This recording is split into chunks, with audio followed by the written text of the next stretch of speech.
brand new BBC documentary all about our British royal family has now run into, once again, some, shall we say, unsavoury headlines. But what is the true story behind this documentary, and more importantly the reason why apparently the palace are now banning all cooperation with the once revered British Broadcasting Corporation? Hi, morning, Neil Sean here in the very heart of London today. I hope you're keeping well. As ever, thank you so much for your company. This particular story centres on, and you may have read a little bit about this, all about a brand new documentary which launches tonight on the BBC, BBC Two. It's fronted by this box ticker, and apparently this particular gentleman in question has already been rather unsavoury in his regard to our British monarchy on social media. But according to the BBC, that's all in the past now. It doesn't truly matter. He, of course, has been offered the position to dissect exactly the relationship between the worldwide media and, of course, Prince Harry and Prince William. But why is this particular documentary now run into problems, not just with itself, but more importantly with the most senior members of the British monarchy, including Her Majesty the Queen? Let me be upfront with you also. I was approached to be in this documentary and I turned down the opportunity, even though there was a substantial fee attached. I truly didn't really believe their narrative. You know, I always ask, well, what's the documentary about?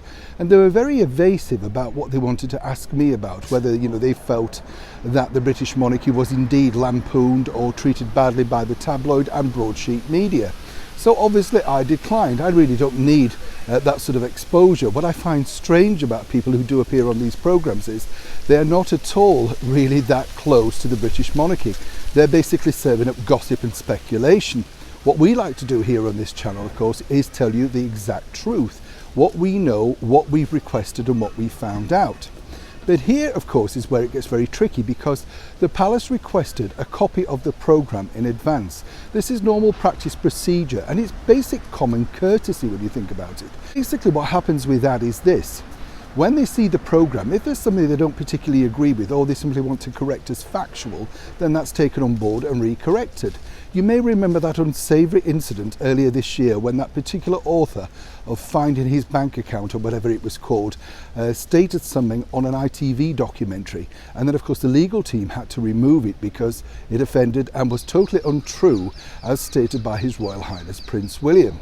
But the BBC, of course, is stoking a bit of a fire because they want to make sure that people tune into this particular documentary.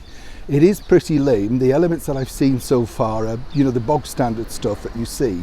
But more importantly, of course, once again, it does appear that our British Broadcasting Corporation, once so revered, seemingly is quite willing to attack our beloved monarchy. Now, given, of course, the recent disgraceful behaviour by the BBC regarding Martin Bashir and the late Princess Diana, plus, of course, they had to pay a substantial amount to Prince Charles's charities, you would have thought they may have toed the line. But it appears that director Tim Davie seemingly doesn't feel the same way. And they're saying that they're basically just setting the record straight in an impartial view. There's no advanced screening, there's no journalist being offered the opportunity to sit down and watch the documentary in full, so one can only speculate until it's screened later today. What I do find interesting though is clearly this is something that upsets Her Glorious Majesty the Queen and of course Prince William, Prince Charles and Camilla. It does seem at this terrible time within the British monarchy, and particularly that Her Majesty the Queen has gone through so much in the last few weeks, that they would choose to continue to air this. Clearly they have their own agenda. Here though, the public are voting with their money and of course are refusing to buy the BBC licence fee. One way or another, they're doing a one-man job of dismantling an institution that was once so well loved around the world, but seemingly they want to stop it now. Neil Sean in the heart of London.